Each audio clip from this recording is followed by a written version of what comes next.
Okay, I'm waiting on my other camera. Okay. What's going on, everyone? This is DJ Jesus Beats. Just listen, I want to do this video, a live video. I'm actually broadcasting on Facebook Live and on YouTube Live at the same time. So with this video, I pray that what I'm about to say and the information I'm about to discuss with everyone will help a lot of you guys out. Trust me, I had to go and pray before I went into this deep question that I want to share. I'm going to share a lot of tools and nuggets.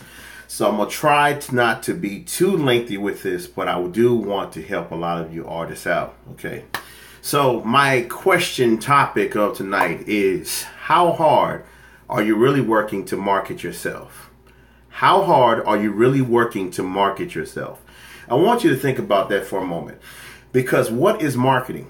Marketing is where you are exposing, you are branding, you are promoting whatever you have. And I'm specifically talking about music. But if for those who are not music oriented, if you have another business, you can use some of these tools to help yourself out. But I'm specifically talking about music, and I'm specifically, I guess you could say, categorizing this and lump summing this into a box into the gospel and Christian hip hop community. So this is where my tight group of discussion is going to be tonight. It's not this topic can be about anything. If you are, let's say, like you're a baker or whatever, but I'm talking about in regards to music. So how hard are you really working to market your music? What led me to ask this question? Well, I have done a lot of videos before, and of course, you guys know, for those who have known me, I constantly do a lot of these videos to kind of help a lot of you artists out along the way. It's because a lot of you don't have the time and the resources to go to these conferences and music conferences and forums where you can actually get a lot of these meat and potatoes. So I take it upon myself to share a lot of the experience that I'm having, a lot of the testimonies and the stories that I'm getting back from a lot of you artists, to be able to point you in at least the right direction that can help you understand how you're going to do your music as a Christian rapper or a gospel singer. Now let's get into the hot button topic of the week, which has been about pretty much in the gospel community. It's gospel artists teaming up with secular artists, and I'm not here to call out names, not here to bash anybody, but and then we also have in the Christian hip hop community, we do have this whole debate with Lecrae, and then at the same time we have a lot of Christian artists or Christian rappers who are now making the decision to remove the title of Christian rapper, and they're still Christians, but they just don't want to be boxed as a Christian rapper. And so when I read this letter from this Christian rapper or this artist, this artist that released a public statement, and I'm not going to name the person's name because it's irrelevant to me. I'm not saying irrelevant like they're irrelevant. It's irrelevant for me to name drop who the person is. But for those who have been involved with Christian hip hop, you know the artist that I might be talking about. But this particular artist, I read the lengthy letter, and the artist was explaining why there are justification reasons for removing themselves from the Christian hip hop title. And in conclusion to that, I understand the frustration. I do understand the frustration. But where I'm going to have to call them out on is the lack of maturity and the lack of thinking outside the box. And you can tell by reading it, there's a lot of selfishness from this artist. There's a lot of pride. There's a lot of cockiness, a lot of divalicious Patti LaBelle / Mariah Carey / Diana Ross diva qualities in this person. Is that them personally on a daily basis? I don't know. I don't know the person like that. But just reading this letter in its details, I can honestly tell you that the artists themselves have portrayed themselves as if they're on a superstar level. And just to give you an example of some of the things that I'm gonna get to the question of how hard are you really working to market yourself, because this all ties into that. So I'm giving you some examples of this. So the artist starts off by saying they have never been invited, or they never been asked. Not once have they been in a cipher with a whole bunch of artists. The artist continues to go and says, not once have they been asked for an interview for any of the top Christian hip hop radio stations or music sites for Christian hip hop. The artist goes and says, and he said, well, which I have music on all of them, check the credentials. Not once have they been asked to be a part of any tour or in any of the fellow Christian hip hop artists, by the fellow Christian hip hop artists. But they swear they acknowledge their music and support their ministry. But they always ask for features. Not once have they been nominated and won one Christian music award. I'm getting to these meat and potatoes why I'm saying this stuff right here. Then they go and say, let's see here. I'm just skimming through. They said, not once has an OG even invested in me enough, even the slightest knowledge, or even simply just done life with me, disciple me. Not once. Yet their grind still remains the same. And they said because of all this, they are removing themselves from the Christian hip hop title because of all these things. So if I break all that stuff down right there, y'all, that's prideful. It's pride, hands down. This, you can tell that this is a young person. And the one thing that I like about the last one, they did say that they would like to be discipled. I think that's a great thing. So, and I think that's where a lot of the artists, a lot of people in this music industry is missing out on, is discipleship. You're missing out on having somebody to hold you accountable. So you have these, especially in Christian hip hop, the average age ratio for Christian rappers is between the age of, usually about the age of 20 to about 35. So you have this age gap of rappers who are in their mid-20s. Most of them, maybe about, I would say about a good 80% of the Christian rappers are in their mid-20s, early 20s, which I like to call the early 20s. From the age of 20 to the age of 28 is the young and dumb phase, because you're going to make some dumb mistakes. You're going to make some dumb decisions. You're going to say some dumb things that you're going to go back, and by the time you get to age 30, the light bulb kicks in. And you're like, what the heck was I saying? Did I really? So if I break this down, what they just said, they said the first thing they said was they never was in part of a cipher. Well, first of all, you shouldn't have to ask to be a part of a cipher. And a cipher is really just about the best of the best. And now I could, there's a word that I left out, and the reason why I left the word out, because it does it kind of narrows down the person who I'm talking about. So I kind of just left it as a cipher, so you don't know exactly who the sex of the person is.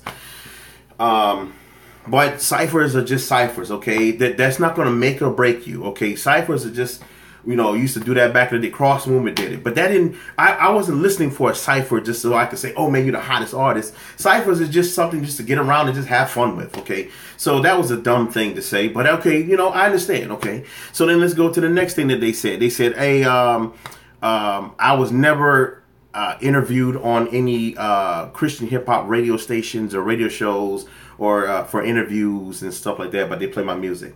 Well, first of all, hey Wanda, first of all, if you gotta beg to be on an interview, then my question to you is, are you really marketing yourself really well? Is your music really resonating with the listeners? And that's the thing. If you're begging for interviews, God, leave, man, you really are desperate, but in a good way. And my question would be on that is, what, you know, the major, they're looking at major. See, a lot of these artists are looking for major stuff and stuff like that. So let's move on to the next one. They said, I've been nominated for awards, but I never won a Christian award. Why are you concerned about winning awards? This artist goes along to say that they've been doing this for 9 years. Well, in the southern term that we like to say down here, bless your heart, baby. Bless your heart. Bless your heart, child. Child, let me tell you something. Let me talk to my grandma. Baby, let me tell you something here. I've been doing this for almost 10 and a half years, baby.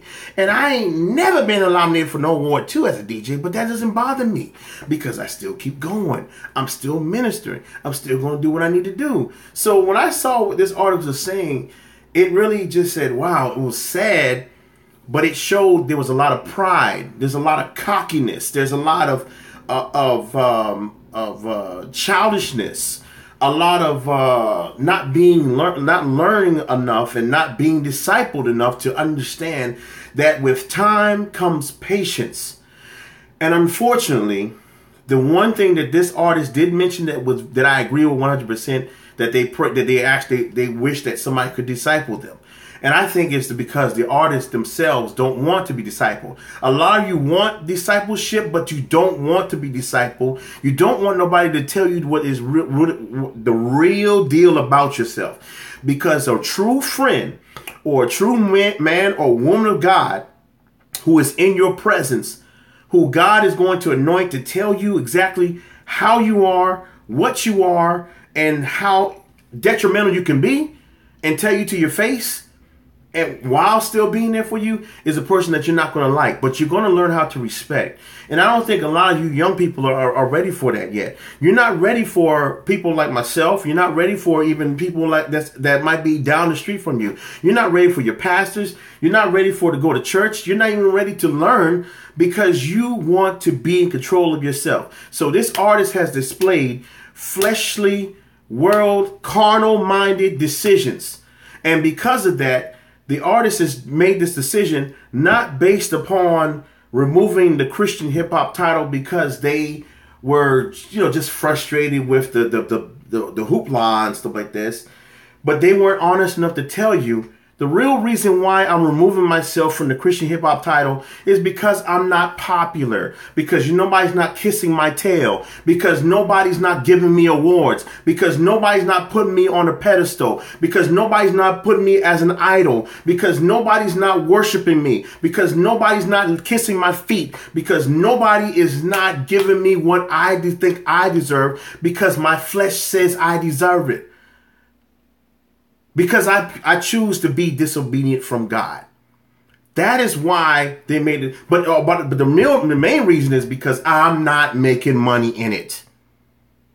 All right. The real reason that most of the Christian rappers are leaving the title is because you ain't making money, because you want to be rich, because you want to be famous, because you want the same platform that you see Lecrae's making, and you think that you're supposed to be on your Rudy Tooty Pooty behind, supposed to be on the same platform as them, but don't realize that it comes with a hard price. You have to work for everything out there. You have to make sacrifices. People are not going to like what you got going on out there. If you think the world is ready for you, then the world is going to tell you, baby, please have many seats if you think hip hop is going to market you. But so let's move past all that. So that was the foundation. Okay. Excuse me. That is the foundation I'm talking about. So let's go right into, let's go into the main meat of the topic. How hard are you really marketing how hard are you really working to market yourself?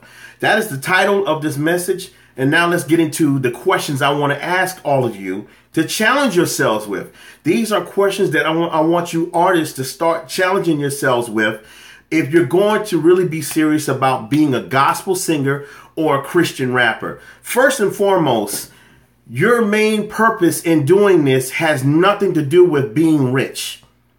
Now, money is a very important tool. Notice how I said the word tool, because it does supply and finance what we do. I run a 24/7 Christian hip hop radio station. For almost 5.5 years now, almost 6 years, I've been running Hot 316 radio since it was West Coast Fire Radio. Some of y'all, if I were to break down the total amount of finances that I come out my pocket, that comes out of my pocket to keep this station afloat, trust me, there's a big battle going on right now. There's something that y'all don't know when it comes to internet radio. But I'll just fill you in on this. I spend almost roughly about $200 to $300 a month just keeping the station afloat. I haven't begun to do advertising yet because there's a lot of work that needs to be done before I even go to that route. So, I mean, that's from running the internet stream to paying licensing to pay for the artists to get royalty credits. And right now we're dealing with the big issue with ASCAP right now. So we're dealing with the government. So that's just internet radio. It's a headache right now. So I'm still, we're still praying on that one. Then I'm dealing with the internet service provider. Then I'm dealing with the automation system service. I'm dealing with the hardware, the tools and all this stuff to keep it afloat. But I have never once have I gave up on running Hot 316 radio the way it's supposed to be. I'm also balancing a radio show on a terrestrial station. Every Friday I'm doing a 3-hour show live, along with my radio show and along with networking with other radio shows. I'm running we're also running a DJ record pool for DJs now with 7 other DJs, putting our time and investment into that. Money, investments, business, LLC, and all this. And so, you know what? I never gave up on that. Why? Because through the years, it's going to be rough. You got to go through the muck and mires in order to see those things. So I share with y'all my struggles, but never once did I say I'm going to give up. Now, there was many times I wanted to give up on Christian hip hop, y'all. Back in 2008, I wanted to give up on it really bad. But God put me into the corner, and God slapped the crap out of my face. I'm telling you, he slapped me so hard that I looked like Donald Trump afterwards. But anyways, God told me to myself, he said, you listen to me and you be obedient to my command, my words, and I will guide you and I will lead you. I put faith and trust into God so much to the point now where doors have been opening up that I couldn't even realize it. I couldn't even realize that there was things that was going on behind the scenes that I haven't shared with a lot of people except for close friends. So, all that to say, with all this stuff that's going on, the questions I have for all my local artists out there, all my Christian rappers, that I want you to ask yourself, and even gospel singers, is how well known are you in your community? Do the churches or pastors know what you do in your own communities? Are you really out there working hard? Like I asked the question, how hard are you really working to market yourself? Marketing is a non-stop job by itself. That means that you're going to have to put blood, sweat, tears, long hours, no sleep, team no sleep. You're going to have some setbacks, disappointments, disagreements, agree to disagree. People slam doors in your face. People tell you that you suck. People tell you that you're not going to make it. People that's going to pray for you. People that's not going to pray for you. People that's going to cuss you out. People that's going to say everything. People that's going to talk behind your back. That includes family members. That includes close friends. That includes workers. That includes everybody in the picture, strangers. You're going to have all this stuff going at you. But the question is, how hard are you really working to market yourself? Are you really ready to go through the muck and the mire in order to see some type of results and success through the prayer and through the works and through the trust and through the belief and through the great works of putting God first? Are you really ready for that? So the first question is, how well known are you in your community? Do the people in the community even know about you? See, some of y'all complain about all this stupid stuff and you complain about the petty stuff. Well, the Christian hip hop community, the radio stations, the Rapzilla, Track Stars, C1 Radio Show, Hot 316 Radio, Hot 95.9, Jam the Hype, and all these other well-known entities, the Rep the King Mag, and everybody. Nobody's not asking me for interviews. Why is that? Ask yourself that question. Why are we not asking you for an interview? Maybe it's because of your doggone attitude. Maybe it's because you haven't even marketed yourself to the point where we can take you seriously. Maybe it's that we're watching you from a distance to see how you carry yourself. See, there's a time and there's a place and there's a season that God says things are going to happen. And the problem is you are not listening to God. You're listening to your doggone head, because Satan, who's a deceiver and who's a liar, is blah, blah, blah, blah, blah, blah in your ear, telling you, oh, yeah, you know, let me tell you something here. Yeah, they should be hitting you up. You done released 5 singles this month, and I know they hot. Yes, I'm telling you, you got features with Derek Minor. You got features with Tasha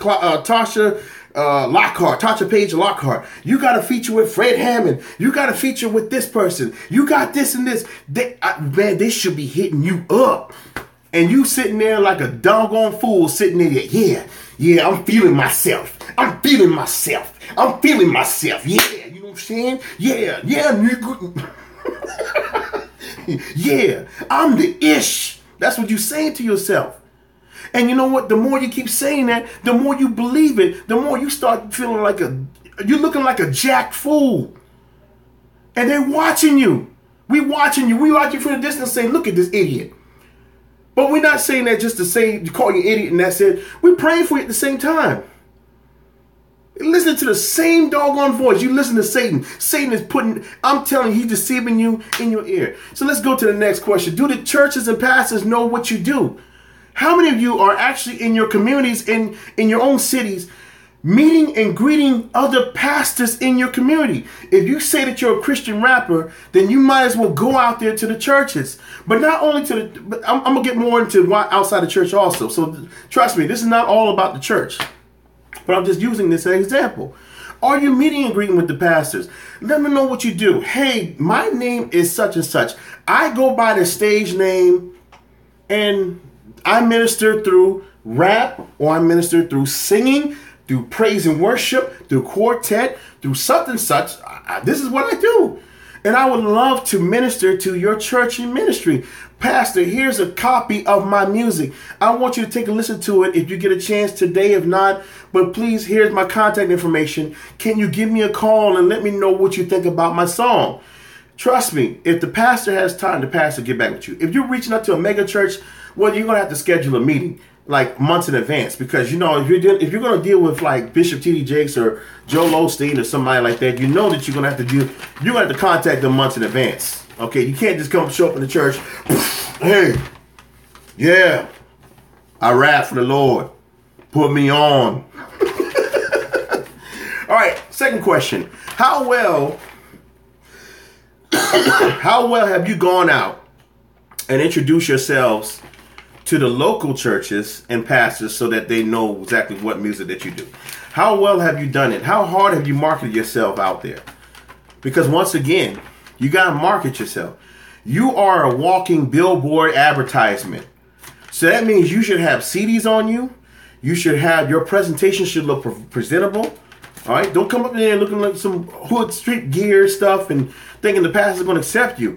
Sometimes you have to play the part. It's like a job interview. You can't go up in there wearing no Timbs and no Jordans and some J's or whatever else and thinking that they're going to accept you for who you are. Sometimes you got to look the part. You know, if you're ever going to perform on Bobby Jones, like for Bobby Jones still does gospel and he still does this stuff like that, your presentation needs to be presentable. That means that you need to come in some conservative, presentable clothes. You know the pastor is not about all that street gear. Don't come in street gear. And don't say, God says not to judge. Bull crap. Because if you go apply for a job right now and you go up in that same street gear and see if that white manager ain't going to hire you, especially you're behind black.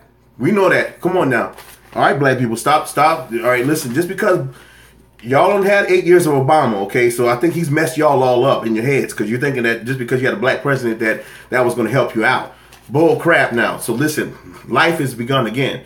All right, they're trying to make America great again. So if you haven't got the message yet, what America is great again is looking like, oh master, yeah, oh bossa.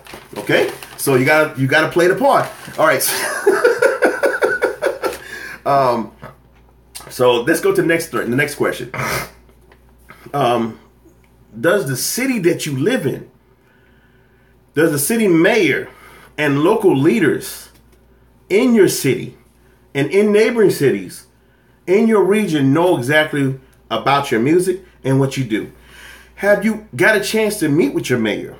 See, y'all are so stuck on this other stuff, but I'm gonna get to it. Okay, so that's another question you're gonna ask yourself.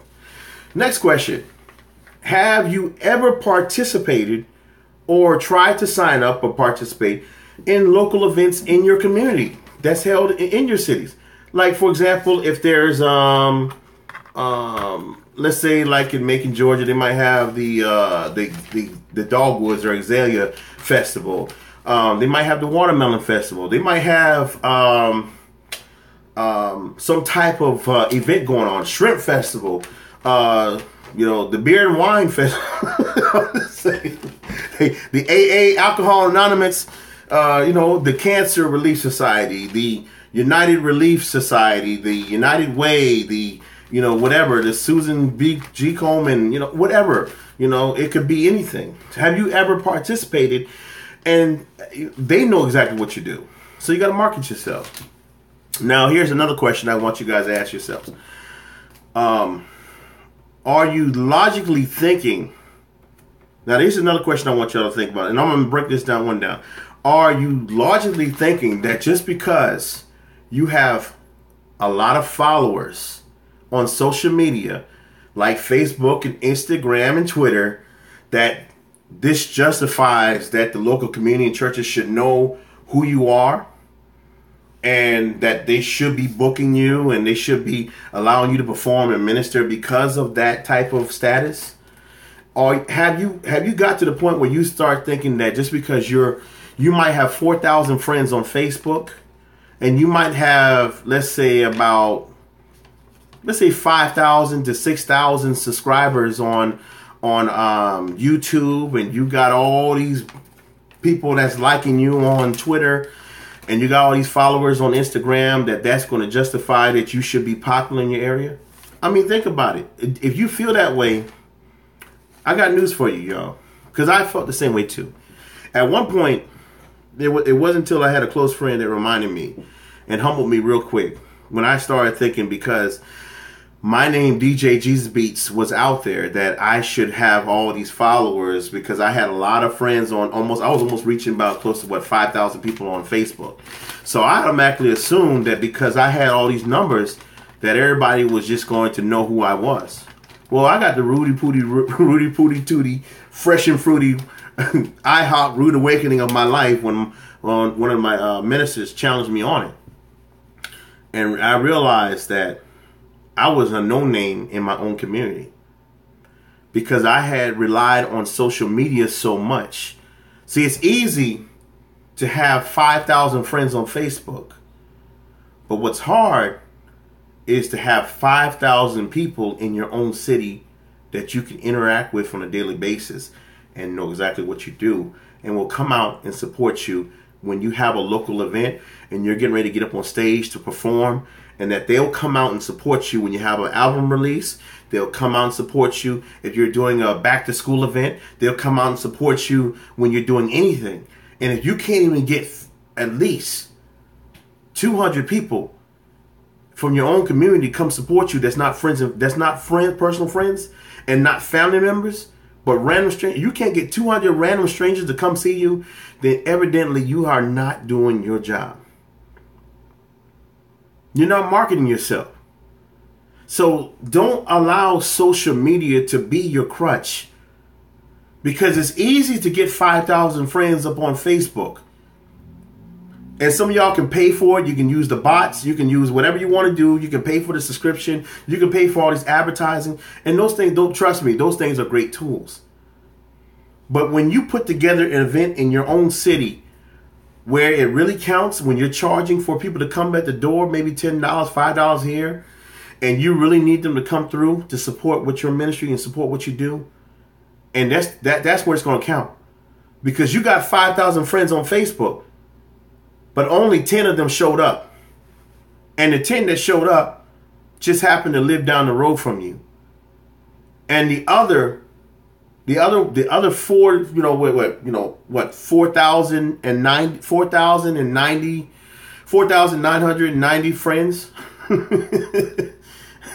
were the ones who live in other states, that were too lazy to come see you because they don't believe in you, what you got going on? What does it say about you? It says that you haven't even connected with your own town, your own city, your own neighboring cities. So there's a lot to be said about this, y'all. If there's one great tip that I want to share with my artists also that's going to hurt you, it will help you in the long run. But if you do this, it will hurt you. And it's going to hurt you in a great way to where you don't realize it hurt you. Some of y'all have got to stop bashing your local churches in your cities. The reason why I say that is you got to be careful about what you say. Because the same words that you say will be used against you. And the people that will get wind of it are the same people that you are going to count on to be on that platform.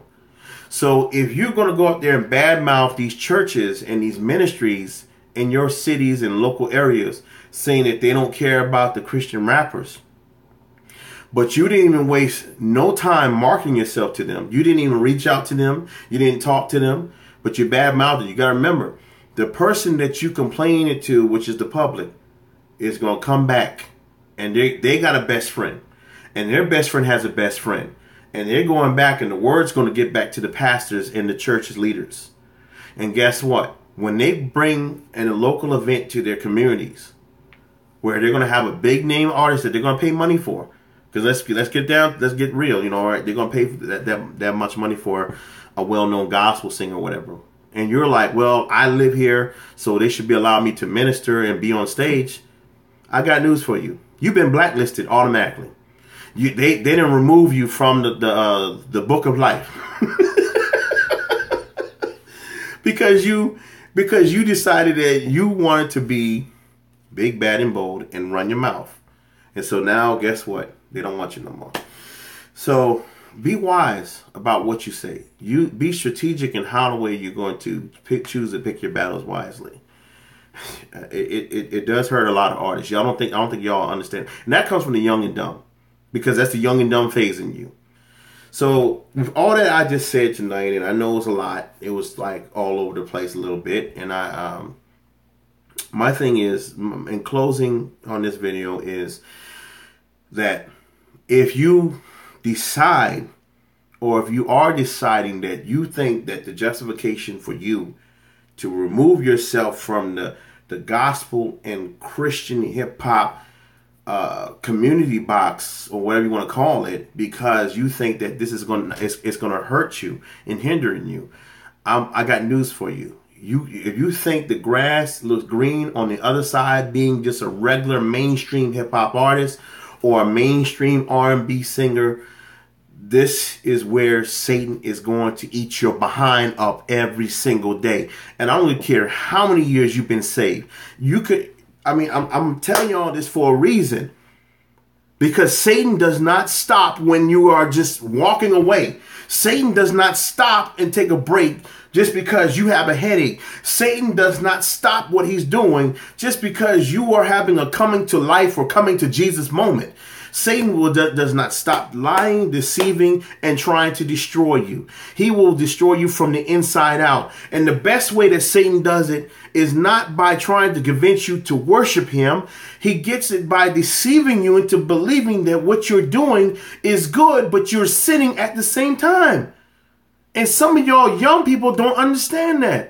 Y'all just want what you want because the flesh desires it. You want the lust of the money. You want the lust of the fame. You want the lust of popularity. You want the lust of being at the top. But you don't understand that being at the top of, like in a regular corporation, or like a regular blue collar or white collar job, requires you to start from the low level. And you're going to have to work years. There are people who are at that position because they worked hard. Not because they just got it overnight. Now, there are instances on social media that you can become an overnight sensation. But if God did not want you to be in that position, and the reason why he's holding you back is because he knows that the moment that you taste the sweet nectar of being famous is the moment that he knows that he's going to lose you, because you are so caught up in the hoopla of being famous and less about putting God first. and you'll use God's name in vain because you're winning at the moment. That's what some of you are doing. You put, oh, God is so good. God is not. God is good when you are losing. God is good when you're in the hospital bed and you're fighting for your life and you went cold blue 3 times and the doctors broke your back. God is good right there in that moment, y'all. I'm telling you, God is good at that moment because he brought your behind back, but you was too stubborn to realize it. God was good when you had only $1 in your doggone pockets at that moment, and you didn't have no pot to piss in, and they're about to cut your lights off and your rent off and everything else off, and the manager's telling you they're about to kick your behind out that doggone apartment if you don't pay that doggone bill. That's when God was good. He's not good when when you got money in your bank account. He's not just always good when you're winning. You know, no matter how many times you can win all you want. I'm telling y'all this for a reason. You got to go through the struggles. That's when he's good. That's when he's great. When somebody's telling you that they're about to take your children away because somebody called CPS on you, that's when God is good. Because let me tell you, because that's when you don't just need him right then and there. You needed him. You needed God from the moment that the situation was going down. You needed him every day when you're happy, when you're alive, when you're waking up and you're breathing. God is good when he wakes your behind up every morning, just like me. And if you're not getting on your knees and praying to God and thanking God for waking you up this morning, and then praying to God tonight for taking you and making you stay safe. We don't know how good we got it here, y'all. Man, I'll tell you what. So the moment that you start thinking that you don't need him, that all you need is fame, money, cars, fortune, and materialistic things, because that's what Satan's talking to you. That's why he's a deceiver. And I'll tell you right now, y'all need to start reading Ephesians, the 6th chapter. Read about the full armor of God, because you're going to need it. Many of us don't realize that the full armor of God is protecting us for a reason. The full armor of God. The full armor of God. When you take that helmet of salvation off when you're around sinners and you start getting comfortable. Because see, when you take yourself out of Christian hip hop and put yourself in secular hip hop and you start hanging around the same wicked people, guess what? The wicked people are wicked for a reason. They're unsaved, they're untrained, they're unlearned. But they're looking for you as a reason to be a light, the beacon of light to save them. For God to save them. But you want to be like them. So you're sitting there and you're telling them, oh, it's okay to do this, it's okay to do that. Let me take this helmet of salvation off. It's kind of hot, it's kind of heavy. Ooh, man. Spiritual now, not physical, spiritual. You're taking the spiritual armor off. Ooh, it's heavy. Oh, okay. Oh, that's much better. Well, guess what? Guess what's exposed?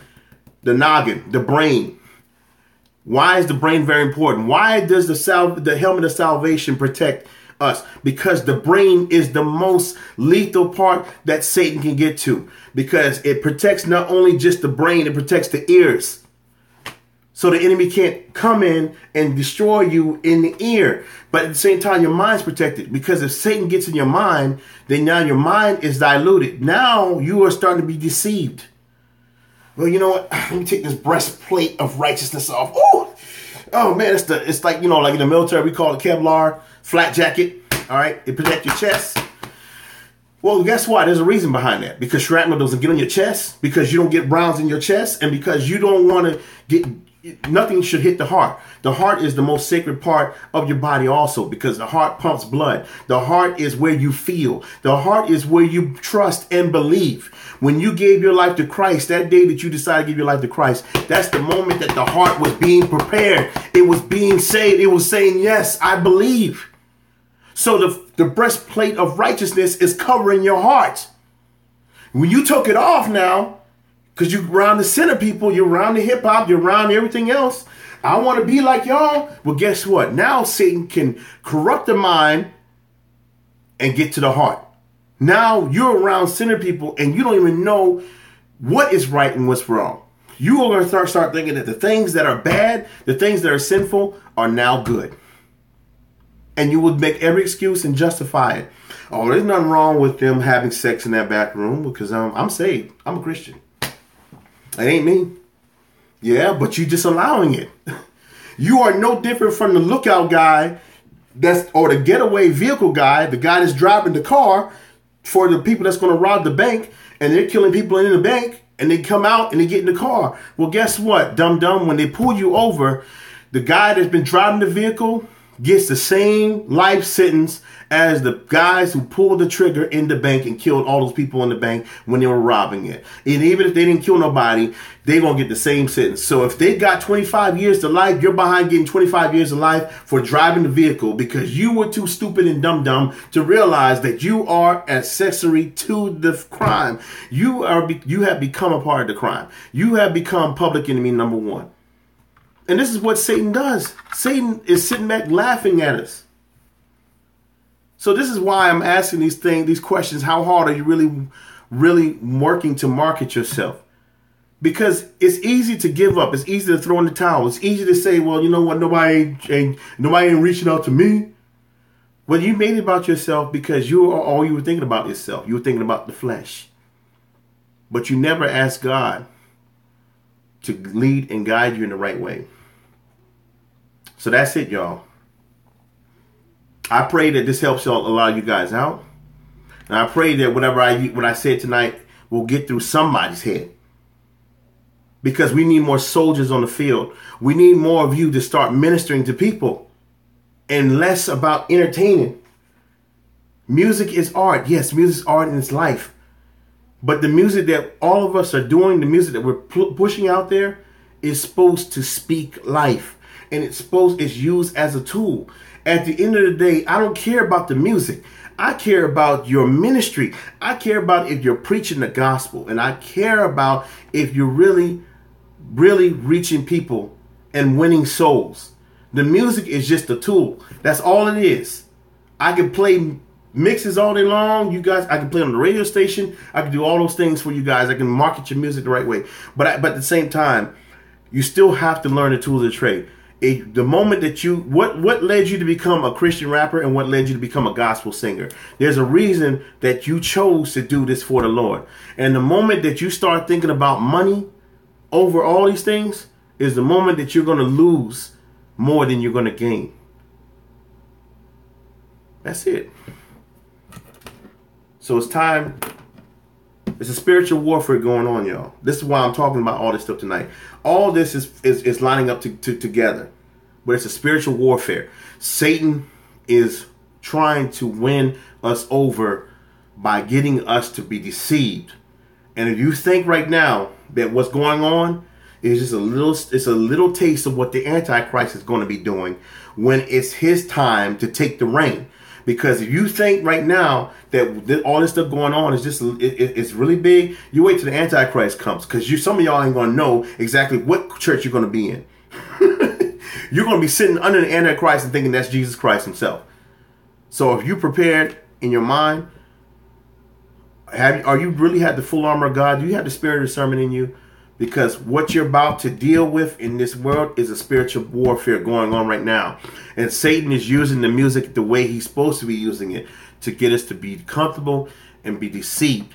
So the moment that you get comfortable thinking that you need to be on another team in order to win is the moment that he's got you by his grasp. And he will continue to use you like a puppet until you will realize that God was trying to save your life from that same instance. He's trying to save your soul, save who you are, save your identity. Because the moment that you start getting all caught up in the whirlwind and everything else of what I need to be a superstar is the moment that you have lost focus on God. And you will continue to acknowledge that God is doing it, but God has nothing to do with it. God has at that time ignored the crap out of you. He ain't even blessing you with anything. That's just Satan just giving you a little bit more, so thinking that you're winning. So go right ahead and thinking that this industry that y'all want to jump into, the mainstream industry, is going to help you out. You want to know what it's like? Then go watch some videos on Prince and Michael Jackson and all these other artists who've been taken for granted over these years. And these people ain't saved. They don't care who you are and what race you are and what background you come from. Most of us come from the church background, but guess what? At the end of the day, Satan will get what he wants out of you. So that's it, y'all. God bless you. Stay safe. Take this, forward this, share this. whatever it takes. I know it's long-winded. Yes, I'm long-winded on it, but everything I said needs to be said. And I pray this will help somebody, encourage somebody, that your main purpose and focus in this is to preach the gospel. That's it. Nothing else. Win souls. So if you're going to do this, let's do it the right way. But at the same time, market yourself. You got to go out there, and you're going to have to take a lot of L's in order to gain some wins. Right? The best teams in the world have to learn how to lose. Atlanta Falcons is a perfect example. All right? That's my team. Got embarrassed last year during the Super Bowl. This year during the Super Bowl. Most embarrassing game of all time in Super Bowl. But guess what? I bet you it humbled their behinds. I bet you it humbled Matt Ryan and all those guys. And so all they have to do now is, if they come back this coming season and they work hard and they stay humble and they come back playing better, then there should be no excuse for them to make it to the Super Bowl again next year in 2018. But if they don't, that's on them. So it's the same when you take that same loss, take that same embarrassing L, and apply it to your daily livelihood. Because some of you have family members, you have kids, you have everything that you got going on for yourself. But put God first, love Him, and always stay true to it. All right? God bless you.